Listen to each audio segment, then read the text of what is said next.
Assalam alaykum wa rahmatullahi wa barakatuh. Que la paix d'Allah, sa miséricorde infinie et ses bénédictions les plus pures soient sur toi, où que tu sois en ce moment précis. Que tu regardes cette vidéo dans ta chambre silencieuse, dans les transports bondés, dans un café bruyant, dans un moment de solitude volé au milieu de ta journée. Cette parole te parvient, et c'est déjà quelque chose d'immense. Ne ferme pas les yeux. Ne passe pas à autre chose.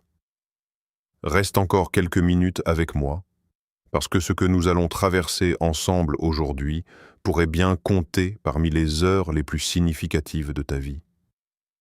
Pas parce que je suis quelqu'un d'extraordinaire, pas parce que ces mots sont uniquement les miens, mais parce que ton cœur, en ce moment précis, a peut-être besoin d'entendre ce qu'il oublie parfois d'écouter dans le tourbillon des jours. Il m'a fallu du temps pour prononcer ce titre. Yi. Avant qu'il ne soit trop tard. Ces mots ne sont pas là pour te faire peur. Ils sont là pour te faire revenir. Revenir à toi-même. Revenir à ce que tu es profondément.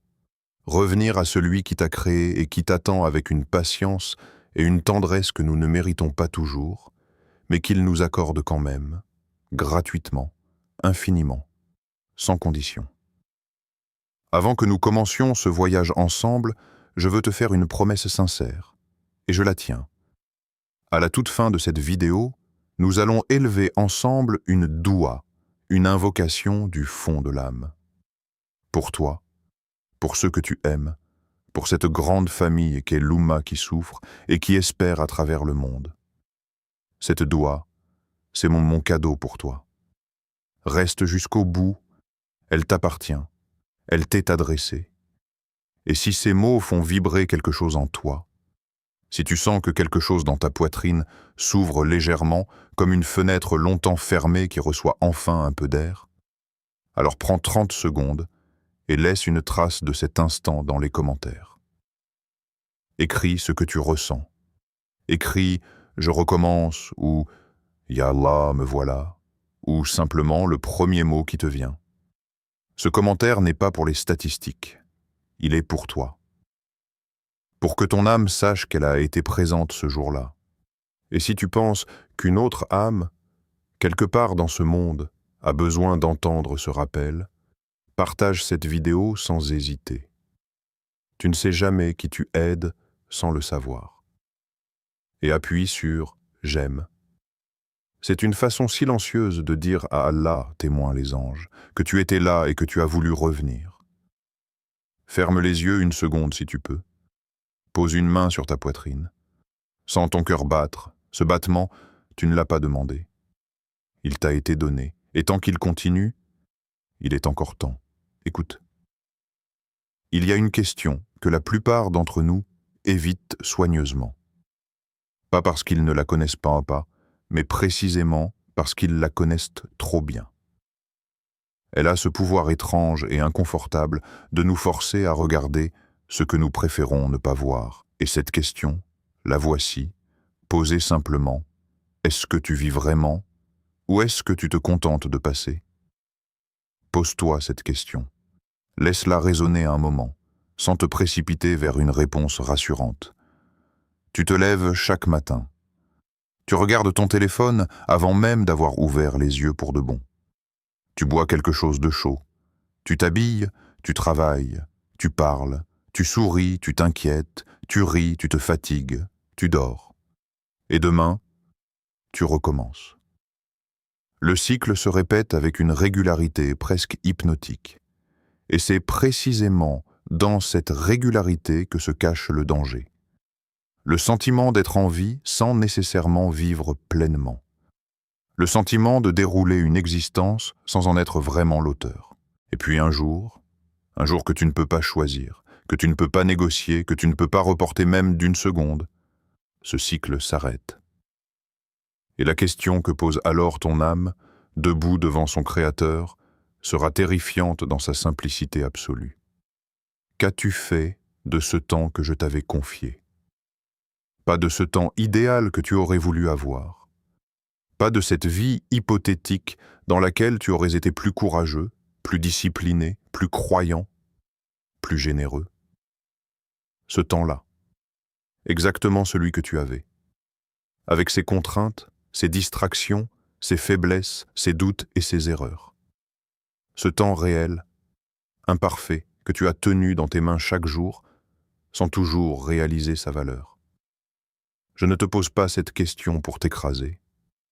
Je ne suis ni un juge, ni un censeur, ni quelqu'un qui se croit au-dessus de quoi que ce soit.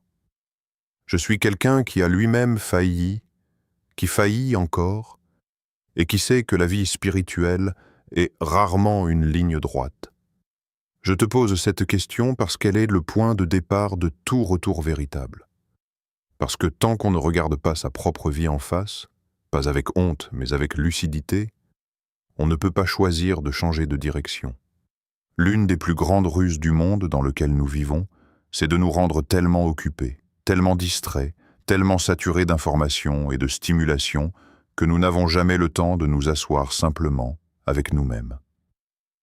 Il y a toujours une notification, une urgence, une série, un contenu, un bruit. Et pendant ce temps, silencieusement, le cœur, ce cœur qui a été créé pour connaître Allah, pour l'aimer, pour trouver sa paix dans son souvenir, ce cœur s'effrite doucement, comme une belle maison abandonnée que la pluie ronge pierre par pierre, saison après saison, sans que personne ne vienne la restaurer. Te souviens-tu de la dernière fois où tu as pleuré en pensant à Allah? De la dernière fois où tu as ouvert le Coran, non pas pour accomplir une tâche ou cocher une case, mais parce que tu en avais besoin, vraiment besoin, comme on a besoin d'eau après une longue marche? De la dernière fois où tu t'es assis seul dans le silence, et où tu as dit simplement « Du fond de toi, Ya Allah, me voilà. Je suis là, écoute-moi ». Si ces souvenirs te semblent lointains, si tu dois chercher et que la réponse tarde à venir, c'est un signe. Pas un signe de condamnation, un signe d'appel. Et un cœur qui répond encore à cet appel est un cœur encore vivant. Et un cœur vivant peut toujours, toujours revenir. Parlons du temps. Ce compagnon silencieux qui ne nous quitte jamais, que nous ne voyons pas, que nous n'entendons pas et que nous ignorons presque toujours, jusqu'à ce qu'il soit trop tard pour faire autrement. Il y a une image que j'aime beaucoup, une image simple qui dit tout. Imagine un homme perdu dans le désert. Le soleil tape, sa gorge est sèche. À sa droite, il y a un puits d'eau douce et fraîche, réel, accessible, juste quelques pas. À sa gauche, il y a un mirage, une illusion d'oasis qui scintille sous la chaleur, belle et prometteuse. Et cet homme, au lieu de marcher vers le puits, se met à courir vers le mirage. Il court, il s'épuise, il transpire, mais le mirage recule toujours à mesure qu'il avance. Et le puits, lui, reste là, patient, réel, disponible, attendant qu'on revienne. Cet homme, c'est chacun d'entre nous face au temps et à ce que nous en faisons. Le puits, c'est la présence à Allah, la prière, le Coran, les bonnes actions, les relations vraies, l'attention aux proches, la gratitude, la paix intérieure. Et le mirage, c'est cette illusion permanente que nous partageons tous, que nous avons tous expérimentée sous une forme ou une autre, l'illusion du plus tard, bientôt, quand j'aurai fini ce projet, quand les enfants seront grands, quand j'aurai plus d'argent et moins de stress, quand la vie sera plus stable, quand j'aurai davantage de temps. Ce quand qui ne vient jamais, ou qui arrive trop tard, ou qui arrive différemment de ce qu'on espérait. Le prophète Mohammed, paix et bénédiction sur lui, a dit dans un hadith qui m'a frappé la première fois que je l'ai lu et qui me frappe encore. Profite de 5 choses avant 5 autres. Ta jeunesse avant ta vieillesse, ta santé avant ta maladie, ta richesse avant ta pauvreté, ton temps libre avant tes occupations, et ta vie avant ta mort. Ces mots ont été prononcés il y a plus de 14 siècles, et ils décrivent avec une précision chirurgicale, avec une acuité troublante, exactement ce que nous vivons aujourd'hui. Pas quelques personnes, tout le monde. Le temps est peut-être la seule chose sur cette terre qui soit absolument juste avec tout être humain. Un roi reçoit 24 heures par jour. Un mendiant aussi. Un croyant fervent reçoit 24 heures. Quelqu'un en plein égarement reçoit 24 heures. Allah n'a pas fait de favoritisme dans la distribution du temps. Ce n'est pas le manque de temps qui nous perd, c'est ce que nous en faisons. C'est la hiérarchie que nous établissons, souvent inconsciemment, entre ce qui est urgent et ce qui est important, entre ce qui est visible et ce qui est éternel. Et voici quelque chose que nous oublions presque systématiquement. Chaque moment qui passe est témoin de ce que tu faisais en lui. Les anges. Nod, nod. La terre sous tes pieds témoigne. Ton propre corps témoignera. Le jour du jugement, Allah montrera à chaque âme le livre exact de sa vie. Chaque heure, chaque pensée, chaque parole murmurée dans le secret. Et cette réalité n'est pas là pour terrifier. Elle est là pour éveiller, pour que nous comprenions que chaque instant, même le plus banal, est une occasion. Une occasion de se souvenir, de remercier, d'agir, d'aimer, de revenir. Pas une menace, une occasion offerte généreusement à chaque respiration. Il y a quelques années, j'ai rencontré un homme qui avait frôlé la mort dans un accident de voiture. Il a survécu par miracle, au sens le plus littéral du mot. Et il m'a dit quelque chose que je n'ai pas oublié. Ce qui m'a le plus bouleversé à cet instant où j'ai cru mourir, ce n'était pas la peur. C'était la douleur de réaliser que j'aurais pu faire tellement plus avec ce que j'avais. Pas des choses extraordinaires, des choses simples. Me lever pour la prière du Fajr au lieu de la reporter, appeler ma mère plus souvent, vraiment l'écouter, dire « Alhamdulillah » avec le cœur, pas juste les lèvres, serrer mes enfants dans mes bras au lieu de regarder mon téléphone à leur côté. Cet homme a survécu, et il dit que cet instant de clarté absolue a été le plus grand cadeau de sa vie, plus grand que les années qui avaient en précédé. Toi, tu es encore là. Ton cœur bat encore. Tu respires encore. C'est ton cadeau de ce moment. Et ce cadeau, ne le laisse pas s'écouler comme un rêve dont on ne se souvient plus au matin. Il y a quelque chose dont nous ne parlons pas assez ouvertement. Et pourtant, c'est l'une des plus grandes épreuves de notre époque. Peut-être la plus silencieuse et la plus insidieuse de toutes. Ce n'est pas la pauvreté, bien qu'elle soit réelle et douloureuse. Ce n'est pas la maladie, bien qu'elle soit redoutable. Ce n'est pas la persécution, bien qu'elle touche des millions de nos frères et des... La grande épreuve silencieuse de notre temps, c'est l'endurcissement du cœur. Un cœur endurci, ce n'est pas un cœur méchant. Ce n'est pas un cœur qui est ou qui cherche le mal. La plupart des gens qui ont le cœur endurci sont des gens bien, des gens qui travaillent, qui aiment leur famille, qui ont de bonnes valeurs. Mais un cœur endurci, c'est un cœur qui ne ressent plus. Un cœur qui lit les mots du Coran et que ces mots traversent comme de l'eau sur une vitre, sans entrer, sans mouiller, sans toucher. Un cœur qui entend l'appel à la prière et qui n'éprouve ni urgence, ni élan, ni nostalgie. Un cœur qui prie, parfois, mais dont la prière ressemble davantage à une liste de mouvements mécaniques qu'à une rencontre vivante avec le Seigneur des mondes.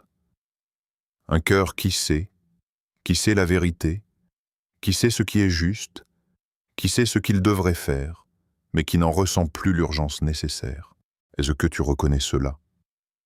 Je ne te demande pas de te juger durement. Je te demande simplement d'être honnête en privé avec toi-même. Parce que l'honnêteté avec soi-même, cette qualité rare et courageuse, est toujours le premier pas vers la guérison. L'endurcissement du cœur a des symptômes reconnaissables, et je vais les décrire non pas pour t'accabler, mais pour t'aider à te reconnaître si nécessaire, afin que tu puisses ensuite agir. Le premier symptôme, c'est la paresse dans l'adoration. La prière qu'on reporte sans vraiment savoir pourquoi, ou plutôt, on sait pourquoi, mais on préfère ne pas se l'avouer. On se dit « je la ferai plus tard », et puis ce plus tard arrive, et la prière se fond dans le suivant, jusqu'à ce que la journée se termine et qu'on réalise avec un malaise sourd qu'on a encore manqué quelque chose d'essentiel, sans véritablement s'en affliger autant qu'on le devrait. Le deuxième symptôme, c'est l'indifférence progressive devant les rappels. On écoute une khutba du vendredi, on regarde une vidéo comme celle-ci, on lit un post inspirant, et on se dit « c'est vrai, c'est bien, ça fait du bien ». Mais 2 heures plus tard, la vie a repris. Le flot du quotidien a tout recouvert, et il ne reste presque rien. La parole n'a pas pénétré assez profond pour laisser une empreinte. C'est comme verser de l'eau sur une pierre, elle ruisselle, elle ne rentre pas. Le troisième symptôme, c'est l'amour croissant du monde au détriment de tout le reste.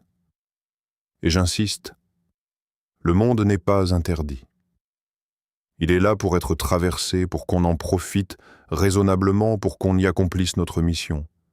Mais quand le monde devient le centre absolu, quand c'est pour lui qu'on se lève le matin, pour lui qu'on sacrifie son sommeil, son temps, ses relations, sa santé, et qu'Allah, lui, reste en marge, une pensée du dimanche, une habitude du Ramadan, alors quelque chose de fondamental s'est déréglé. Le quatrième symptôme, le plus révélateur, le plus douloureux à reconnaître, c'est l'incapacité à pleurer pour Allah. Pas pleurer en général. Certains pleurent pour un film, pour une défaite sportive, pour une déception sentimentale. Mais pleurer pour Allah. Pleurer dans la prière parce qu'on réalise sa grandeur et sa propre petitesse. Pleurer en lisant un verset du Coran parce que les mots touchent quelque chose de profond. Pleurer en faisant une doua parce qu'on sait qu'on en a besoin et qu'on ne mérite rien. Ces larmes-là, te souviens-tu d'elles? Si leur souvenir est flou ou lointain, si tu dois vraiment chercher dans ta mémoire pour trouver un tel moment, c'est un appel. Pas une condamnation. Un appel. Mais sache ceci, et sache-le profondément. Un cœur endurci n'est pas un cœur mort. Il est simplement couvert. Comme une source dont l'eau est toujours là, pure, fraîche, abondante, mais recouverte de couches de sable, de pierres, de poussière accumulées avec le temps et la négligence. Il suffit parfois d'un seul instant de vérité, d'un seul moment de sincérité, d'une seule larme arrachée dans l'obscurité d'une chambre, pour que la source jaillisse à nouveau, plus belle qu'avant. Allah dit dans le Saint-Coran, « N'est-il pas venu le temps pour ceux qui croient que leur cœur s'humilie au souvenir d'Allah ?» Cette question divine, posée à travers les siècles, résonne aujourd'hui directement pour toi, pour moi, pour nous tous. Laisse-moi te raconter quelque chose. Non pas une métaphore abstraite, non pas une théologie aride, mais une histoire vraie telle qu'elle m'a été confiée, avec la permission de la partager. Il y avait un homme, appelons-le Youssouf, pour que son histoire devienne aussi la nôtre et que chacun puisse s'y reconnaître. Youssouf avait grandi dans une famille pratiquante, dans une maison où l'odeur du Coran et du misk se mêlait le matin. Dans son enfance, les prières du Fajr avec son père étaient une évidence. Sa mère lui récitait des sourates avant qu'il ne s'endorme. Et lui-même, adolescent, portait sa foi avec une fierté tranquille, presque naturelle. Puis la vie a avancé. Les études supérieures, les nouvelles amitiés, le travail, les ambitions, les désillusions aussi. Une relation douloureuse. Une période de doute. Des questions sans réponse facile. Et progressivement, sans qu'il s'en rende vraiment compte, parce que jamais il n'a fait le choix conscient de s'éloigner, Youssouf a commencé à lâcher des choses. D'abord, la régularité dans la prière, puis les invocations du matin et du soir, puis le Coran, pas brutalement, doucement. Comme on s'éloigne d'un ami qu'on ne rappelle plus, pas par hostilité, juste par oubli progressif, jusqu'à ce que le silence s'installe de lui-même et devienne la norme. Les années ont passé. Youssouf avait passé la quarantaine quand sa mère est tombée gravement malade. Et c'est dans cette chambre d'hôpital, sous les néons froids, avec l'odeur stérile des couloirs et le bruit sourd des machines, qu'il a entendu sa mère murmurer. Elle priait. Avec les yeux fermés, les lèvres à peine ouvertes, elle faisait une doua. Et il s'est approché pour entendre.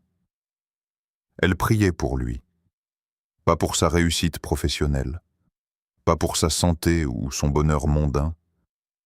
Elle priait pour son retour, pour que son fils retrouve le chemin, pour que son cœur revienne à Allah avant qu'il ne soit trop tard.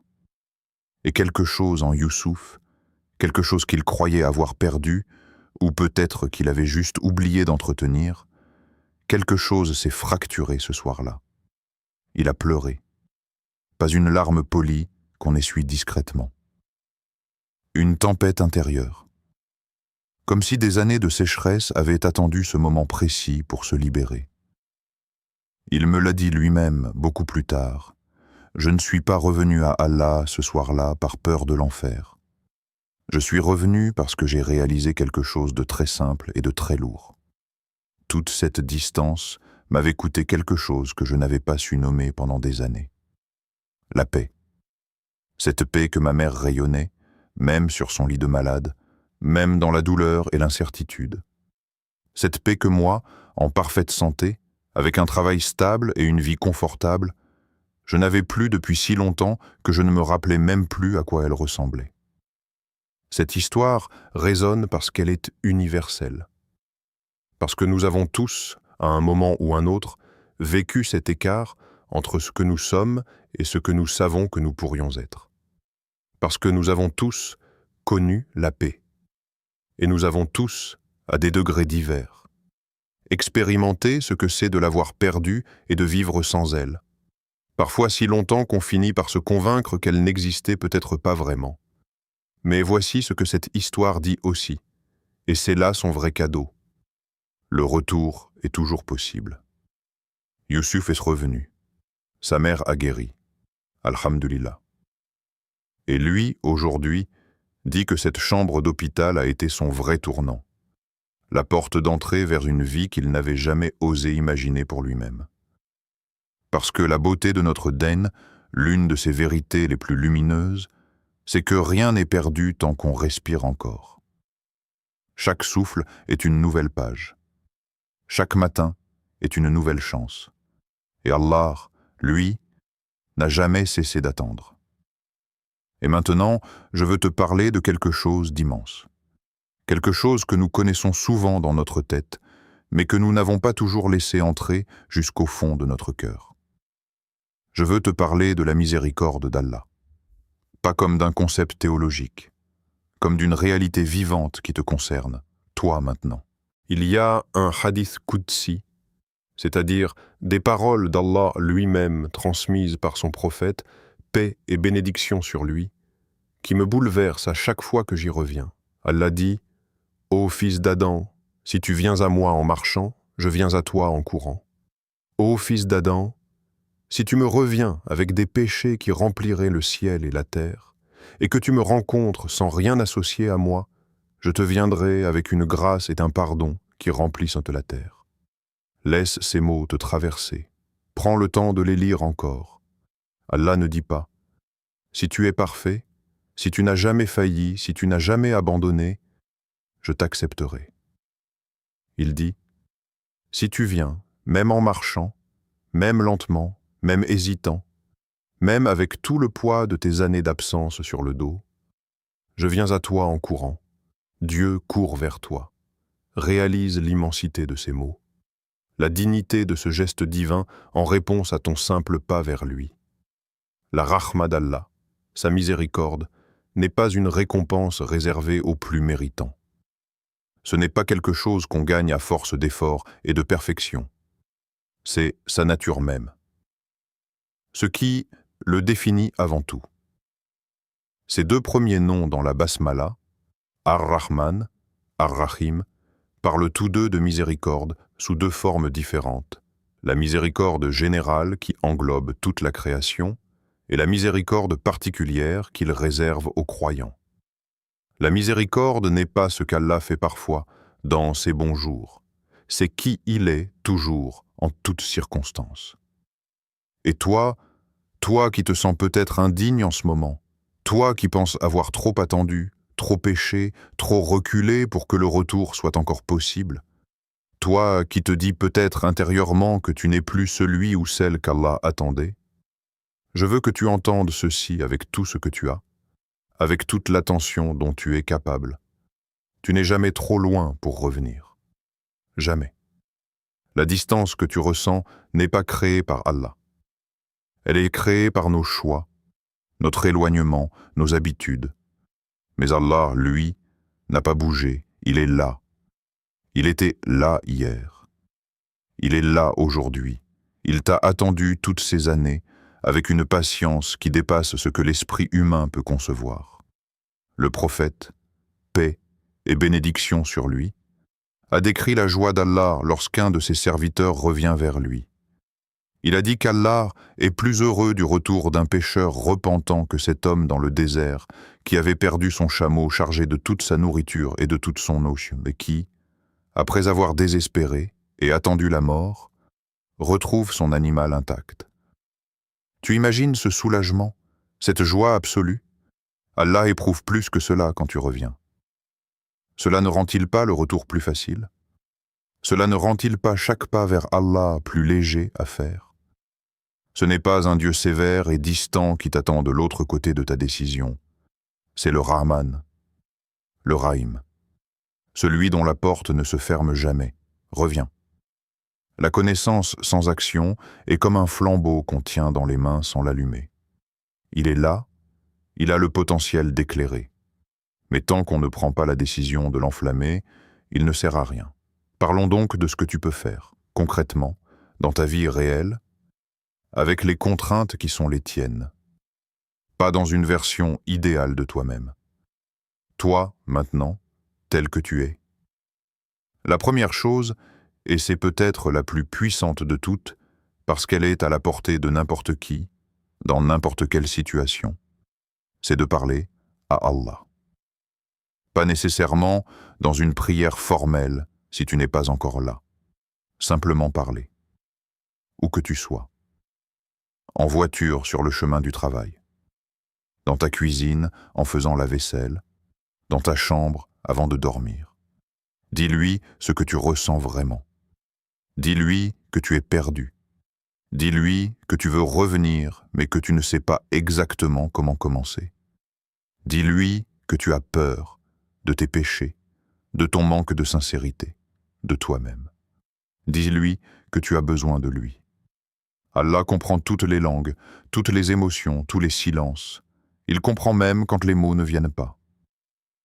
Un cœur tourné vers lui, même sans articuler une seule syllabe, parle déjà. La deuxième chose, choisis une seule obligation et commence par elle seule. Un seul pas, pas 10 d'un coup. Si tu as abandonné la prière, commence par une. Pas les 5 simultanément. Parce que vouloir tout changer d'un coup est souvent ce qui fait qu'on ne change rien du tout. Commence par une. La prière du Fajr, par exemple. Se lever avant le soleil, se tenir devant Allah dans le silence absolu du matin, quand le monde dort encore, et dire « Me voilà ». Cette seule prière, faite avec une intention sincère, même maladroitement, même avec le cœur encore rouillé, vaut une transformation, parce que c'est un acte de volonté. C'est ton âme qui reprend les commandes. C'est toi qui décides que ce matin sera différent. La troisième chose, identifie ce qui te coupe de ton cœur et mets-le de côté, au moins temporairement. Tu sais ce que c'est. Nous le savons tous, même si nous préférons ne pas le nommer. Cette habitude numérique qui dévore tes heures, ces contenus qui ne te nourrissent pas mais dont tu ne peux plus te passer. Ces conversations ou ces environnements qui t'éloignent de toi-même. Je ne te demande pas de changer ta vie entière en 24 heures, mais identifie une chose, une seule, qui agit comme un obstacle entre toi et ton cœur. Et aujourd'hui, pour aujourd'hui seulement, mets-la de côté.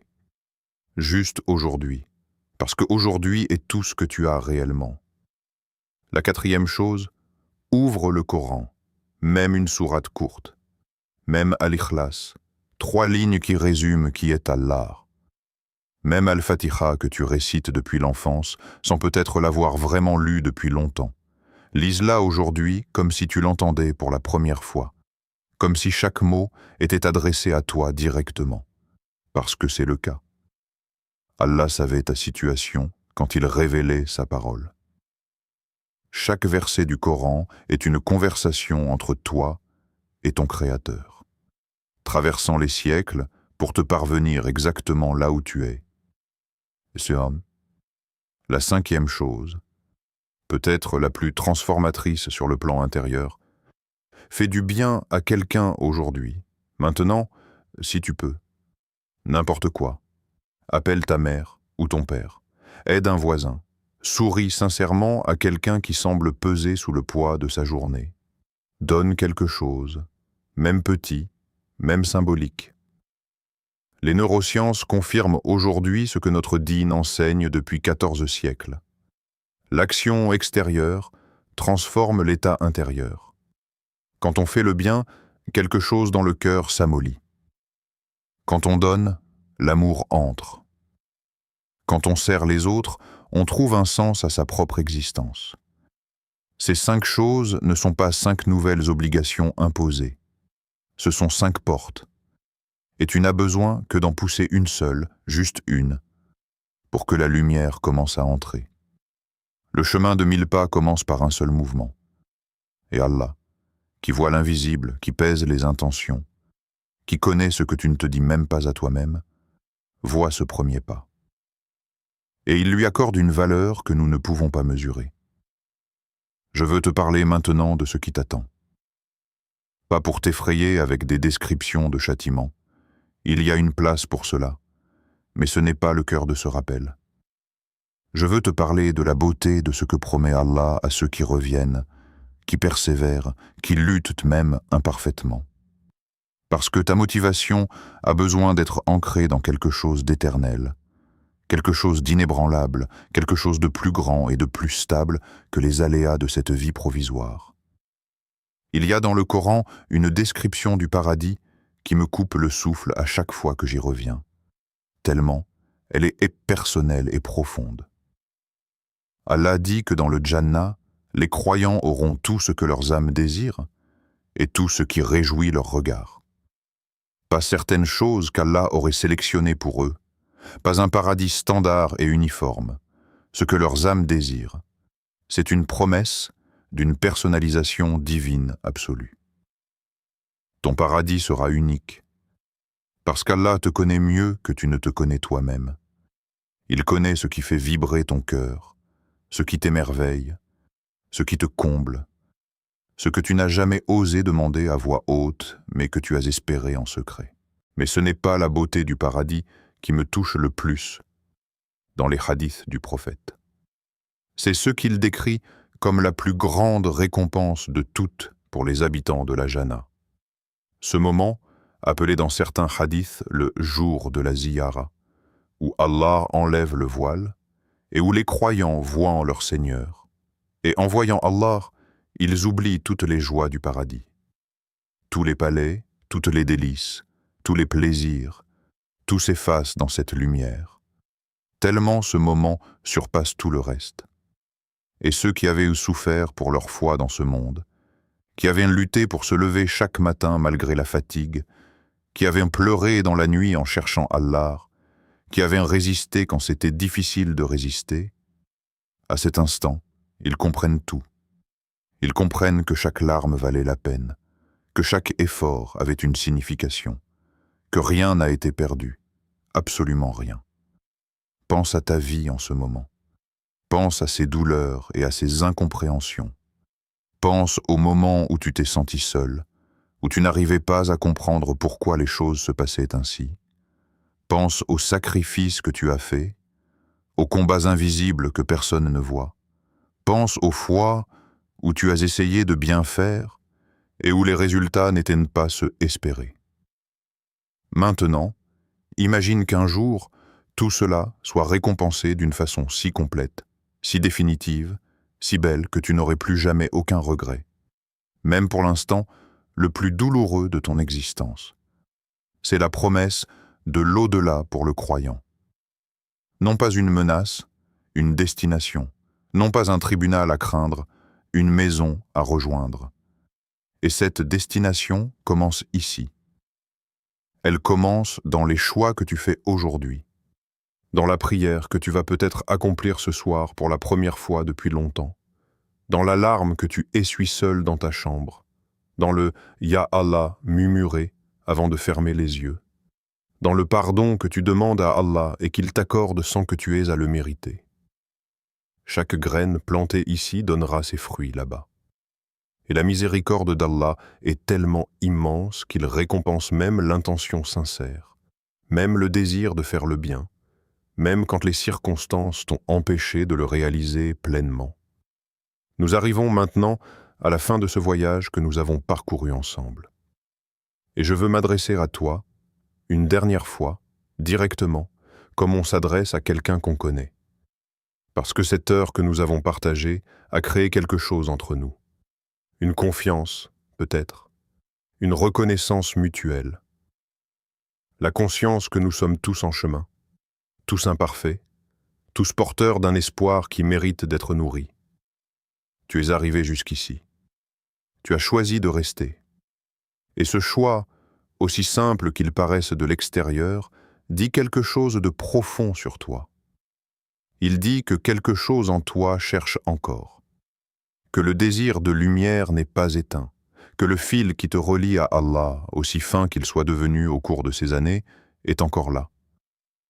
Et un fil, même fin, peut conduire à une ouverture. Je ne sais pas exactement ce que tu traverses en ce moment. Je ne connais pas tes douleurs particulières, tes doutes spécifiques, les batailles et ce que tu livres chaque jour dans le secret de ta vie intérieure. Mais je sais ceci. Tu as en toi la capacité de recevoir ces mots, la capacité de changer, la capacité de commencer. Et cette capacité, ce n'est pas moi qui te l'ai donnée. Allah te l'a donnée quand il t'a créé. Elle a toujours été là. Alors permets-moi de te dire quelque chose que, peut-être, tu n'entends pas assez dans ta vie. Tu es aimé d'Allah. Pas parce que tu es parfait, pas parce que tu n'as jamais failli, mais parce qu'il t'a créé. Et la création est un acte d'amour. Parce qu'il t'a donné la vie, la conscience, la capacité de penser et de ressentir et de te souvenir. Parce qu'il t'a donné la foi, même si elle sommeille parfois. Parce que chaque respiration que tu prends est un don renouvelé à chaque instant. Une preuve que sa miséricorde envers toi n'a pas pris fin. Ne pars pas de cette vidéo en te disant « c'était bien, je changerai un jour ». Dis-toi plutôt « je commence maintenant ». Pas un grand changement spectaculaire, un petit pas réel.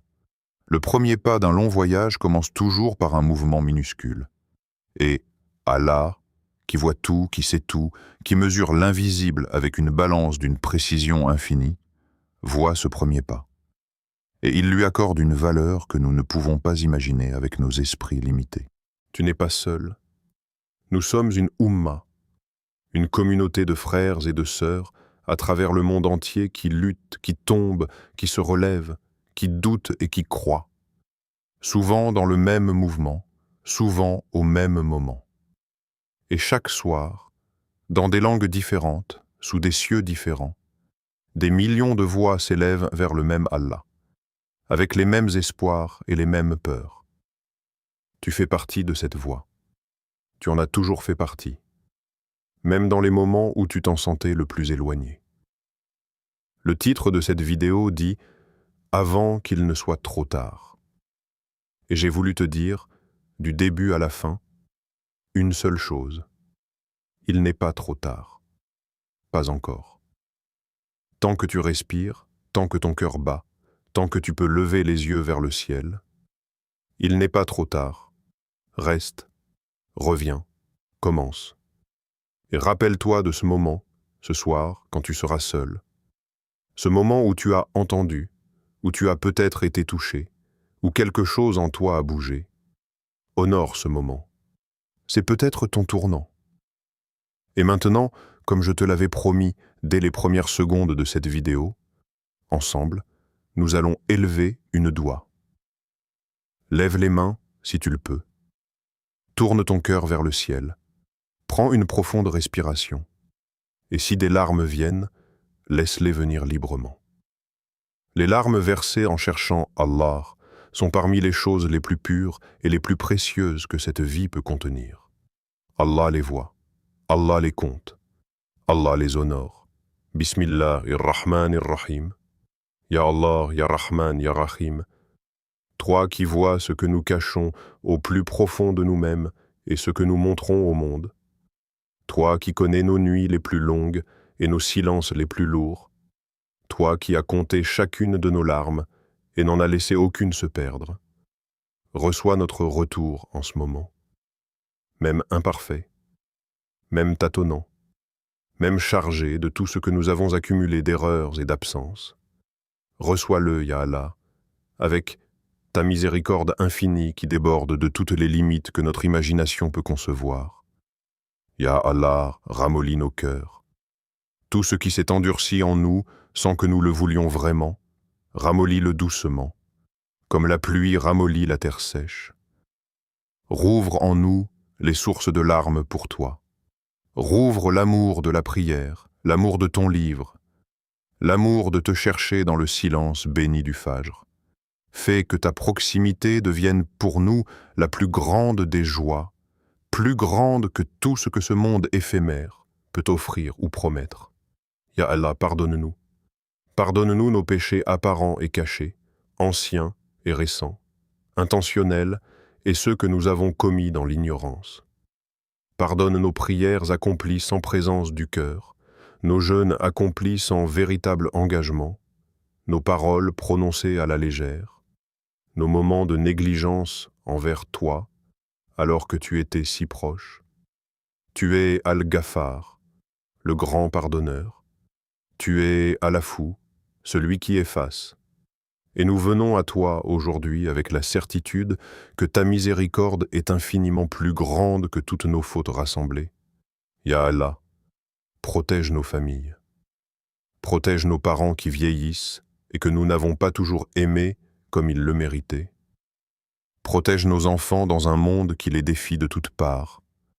Protège nos proches malades, allège leurs souffrances, guéris leur corps et leurs âmes, et enveloppe-les de ta rahma infinie. Ya Allah, soulage ceux d'entre nous qui portent des fardeaux invisibles, qui sourient au dehors mais qui pleurent au dedans. Fais-leur sentir ta présence. Rappelle-leur qu'ils ne sont jamais seuls. Ya Allah, fais de cette Ummah une Ummah qui revient à toi, une Ummah qui retrouve sa dignité, sa solidarité, sa foi et sa lumière. Et fais que ces mots, cette doua que nous avons élevée ensemble en ce jour, soient inscrits dans ton registre comme une raison pour laquelle tu nous accordes ta miséricorde le jour où nous en aurons le plus besoin. Ya Allah, quand viendra notre heure, et elle viendra pour chacun d'entre nous sans exception, fais que notre dernier souffle soit un souffle de foi. Fais que notre dernière parole sur cette terre soit La ilaha illallah Muhammadun Rasulullah. Et reçois-nous dans ta demeure de paix, auprès des prophètes, des véridiques, des martyrs et des vertueux. Quelle belle compagnie cela serait, Ya Allah. Quelle immense grâce. Amen, Amen, Amen. Qu'Allah vous bénisse, vous et tous ceux que vous aimez. Qu'il facilite vos chemins, allège vos fardeaux illumine vos cœurs et garde vos pas proches de lui, aujourd'hui, demain et jusqu'au jour de la rencontre. Assalam alaykum wa rahmatullahi wa barakatuh.